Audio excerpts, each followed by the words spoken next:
Obrigada por visitar mais uma vez o site Alô Mamãe. Estamos com a doutora Simone Magaldi. Ela é pedagoga, filósofa, psicoterapeuta, especializada em psicologia junguiana, mestre e doutora em ciências da religião. É professora de pós-graduação da FACES, fundadora do Instituto Junguiano de Ensino e Pesquisa e autora do livro Ordem e Caos. Bom, todo esse gabarito para falar sobre o seu filho. Nós vamos falar sobre o tema os personagens imaginários. Papai Noel, Fada do Dente, Coelhinho da Páscoa. Obrigada, Simone, mais uma vez. Esses personagens imaginários, eles são, eu vejo que são importantes para as crianças. Até que ponto realmente eles são importantes? Eles ajudam a construir a psique da criança? A gente tem que separar muitas coisas aí desses personagens. Existem aqueles que são criados nos contos de fadas, que também são conteúdos da psique inconsciente coletiva, que é... A gente já traz de criança todos esses personagens... Lá do inconsciente coletivo, como se fosse que são DNA. retratados nos mitos, nos contos de fadas. Que vem contando de geração para geração. Exatamente. Então, que são fantásticos, alimentam, retroalimentam, trazem sempre alguma coisa de moral, que isso é muito importante. E é bom que os pais contem, alimentem, por muito tempo, tá certo? E que de alguma maneira, até quando a gente é adulto, eu acho assim muito importante, até hoje eu fico pensando, é bom a gente lembrar do Papai Noel, por exemplo, e acreditar que em algum momento alguém vai querer ser um Papai Noel para alguma criança pobre. Alguém vai viver esse arquétipo e vai se fazer passar por Papai Noel para alguma criança pobre, tá certo? Eu acho isso muito importante. Fazer uma criança acreditar... E faz um bem, né, para o adulto que... Mais do que para a criança, você sabia? Então, uma criança viver essa experiência de acreditar em Papai Noel e depois ser um adulto Papai Noel para uma outra criança é muito importante. Replicar o arquétipo. Então, ok, é verdade. Tá claro? Certo. Isso é muito importante. Porque aí já também já reafirma aquela imagem que a gente tinha de criança. Exatamente. Então, essas pessoas que no Natal presenteiam várias crianças, fazem campanhas, fortalecem o arquétipo dentro dele que ele conheceu quando criança. Da fraternidade. Isso é mais importante, dos valores da fraternidade. Dá um presente para o seu filho que não precisa ser aquele carésimo que ele pediu, tá certo? Mas dá alguma coisa mostrando o valor do Natal, primeiro lembrando então, que tem uma data simbólico. O que está em volta daquele presente. Exatamente, o simbólico que está no entorno. Isso é muito importante. Mas fazer com que aquilo tenha o significado da fraternidade para quando ele for adulto, ele poder replicar. Não só para o filho dele, mas, se possível, para um entorno maior. Entendi. Para a fraternidade. É como uma semente de que fraternidade. A mãe e o pai colocam no coração da criança, da fraternidade, de dividir, exatamente. De ter, ajudar, né? Exatamente. O Coelhinho da Páscoa, ele representa não só o renascimento, mas também ele tem a ver com fertilidade, que é uma coisa arquetípica, que tem a ver com a mãe, com a maternidade. É outra coisa que está lá no inconsciente coletivo, né? Talvez por isso que mulher goste tanto de chocolate, está tão associado com aquela ideia. Eu sabia que você ia achar uma desculpa, né? A culpa é do Coelhinho da Páscoa. Com certeza. Né? Tem a ver com toda aquela questão da fertilidade. Ovos tem a ver com essa questão. Por isso que as mulheres gostam, né? Uma tradição de pintar os ovos, né? Coelhos, todos estão associados com maternidade, com fertilidade.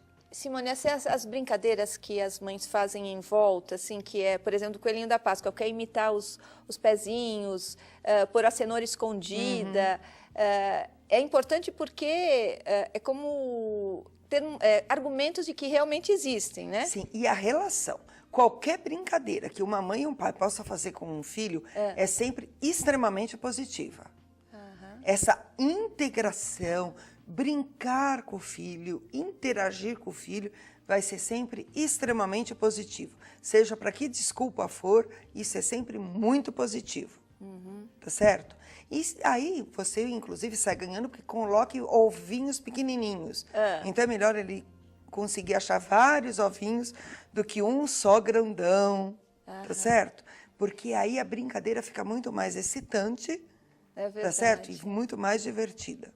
E, por exemplo, o comércio não estraga um pouco aquela propaganda, ou vai num supermercado quilos e quilos de chocolate? Com certeza, né? Mas por você isso que pode tem que fazer fazer o alguma chocolate coisa e o ovo em especial. casa também. Aliás, junto com a criança, que fica muito mais divertido. Fala, olha, escolhe aqui o que o coelhinho vai... Vamos fazer juntos e depois a gente vai embrulhar e vai dar para o coelhinho, que ele vai esconder. Você pode criar, você pode inventar, você pode fazer uma série de coisas. E essa experiência para a criança é fantástica. Muito positiva. Agora a gente tem um outro quesito. Tem os amigos imaginários que a criança cria por uma necessidade a ser investigada. Cada caso é um caso. Quer dizer que aí então a gente passaria para um outro... não são esses personagens que são... mitológicos e de contos de fadas. Que a humanidade fadas. Toda coisa. Não, a criança cria um amiguinho por uma necessidade por pessoal a ser investigada, porque ela precisa de um amigo imaginário. Não, então, não são todas as crianças que tem esse amigo imaginário. É normal, criança tem amigo imaginário, não são... Não são todas que têm, não é tão comum. Algumas têm por uma necessidade psicológica, são crianças às vezes inseguras, carentes, que não têm amigos reais, têm uma dificuldade de socialização, são crianças introvertidas, crianças tímidas, inseguras, ou crianças que sofrem abusos. Então, é preciso investigar por que ela tem um amigo imaginário. E não, porque eu já vi pessoas dizendo, não, ele é muito criativo, ela é muito criativa. Tem a ver ou necessariamente Olha, uma criança que sofre abuso em casa e não tem com quem falar, ela vai precisar de um amigo imaginário. Interessante isso. Porque se você não tem a segurança da Nunca família pensei desse lado. Para se relacionar, você vai ter quem? Então, se não alguém imaginário para poder... Então é uma saída, um mecanismo... De defesa. Nossa. Isso é muito sério. Isso daí... Se um professor que vai ser... desconfiar que ele tem ele deveria investigar. Porque pode ser um caso desse. Tá certo? Entendi. Então a mãe, porque eu já ouvi, a gente ouve, como eu falei, eu já ouvi, porque são várias pessoas, opiniões, as pessoas escrevem no site, e já ouvi falar assim, não dê conta, daqui a pouco desaparece naturalmente esse amigo imaginário quando ele crescer. Às vezes acontece para criança muito tímida, que tem dificuldade de relacionamento, ainda é muito insegura, vai levar um tempo de socialização, e ela cria os seus amiguinhos imaginários. Natural por timidez. Esse é um caso. Mas existem uns casos mais sérios que precisam ser investigados. Por isso que... ser investigado, você diz, procurar um psicólogo, procurar um pedagogo. Então, como é que aí é o que eu investigar? estou dizendo. A gente não pode negar, Nancy, que existem casos de abuso. É óbvio que, aí eu estou dizendo, é para o educador que está nos vendo. Que vai suspeitar uma criança que fica muito isolada. É óbvio, você vai verificar se essa criança tem maus tratos, ela vai apresentar um distúrbio de comportamento, ela vai ser uma criança muito retraída, algumas vezes ela apresenta marca de violência. Quer dizer, são outros componentes que o educador... A gente pensa que o abuso acontece numa esfera baixa econômica, não é verdade. O abuso acontece em todas as esferas econômicas. Não escolhe classe. Não escolhe classe econômica. E eu também li que 75% dos abusos feitos em crianças, sofridos pelas crianças, de parentes próximos. Parentes próximos, dentro de casa. Como é que pode a mãe evitar isso? Pois é. Infelizmente, muitas vezes a mãe é conivente. Quem pode descobrir isso é a professora. A professora. A Como professora percebe? Pelo comportamento da criança, junto com o orientador educacional, junto com o diretor da escola, com o psicólogo da escola, porque se chamar mãe, muitas vezes o pai vão negar. Porque eu estou dizendo, isso ocorre muitas vezes dentro de casa. Às vezes o pai e a mãe sabendo o que está acontecendo. Ou, muitas vezes, o próprio pai é o violador, a mãe, ou o padrasto, ou alguém dentro da família. E a família finge que não vê. É por aí. E o papel do educador é perceber, e aí ele percebe, ele chama a família. Seria? Pois, mas se é a família, ou a família conivente... Então, e a família fala que não. Então, ele vai ter que ver uma esfera superior, uma esfera normalmente dentro... De alguma associação? Da esfera judicial mesmo, que vai interceder. Ah, entendi. E tem como... É lógico que a primeira instância é chamar a família. Certo. Dependendo de como ele percebe a reação dessa família, e óbvio que não vai ser o professor sozinho, ele vai ter que falar com o diretor, com o orientador, com o psicólogo da escola, quando a escola tem esse recurso, né, Nancy? Também. Porque nem sempre a escola tem esse recurso. Às vezes a família também não sabe. Como assim? Fica com um cuidador, uma é empregada, verdade, alguma outra pessoa, ou fica na casa de um parente, às vezes, ou com um vizinho. Vai em casa da amiguinha, Exatamente. E aí o irmão da amiguinha... Exatamente, acaba... e aí a família leva um susto. Mas tudo isso tem que ser investigado. E ter um amigo imaginário é uma das... É uma defesa... É uma das dicas que a mãe tem que falar. Daquele por que você tem esse amigo? Vive. Por que você conversa com ele? Exatamente. E um outro amigo imaginário, que não seria um amigo imaginário, e eu estou contando isso porque me lembro agora de uma aluna que eu tenho num curso de espiritualidade que nós temos do IGEP, que ela é pedagoga também, e o filho dela, desde pequenininho, desde 3 anos de idade, conversava com um amigo imaginário, e esse menino tinha uma mediunidade precoce.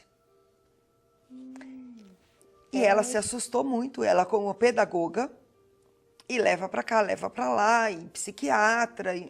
Bom, e esse menino... Quantos anos tinha a criança? 3 anos. 3 anos? 3 anos. E foi se desenvolvendo. Ele via espíritos, então? Exatamente.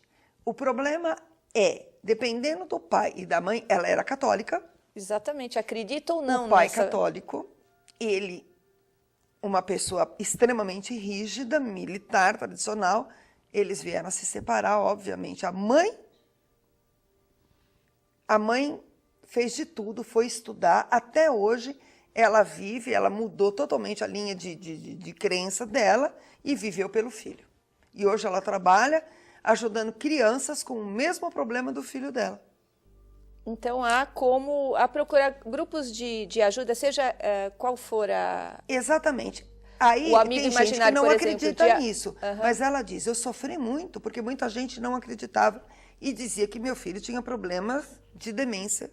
Só que demência precoce não surge de uma criança de 3 anos, ela é bem mais tardia.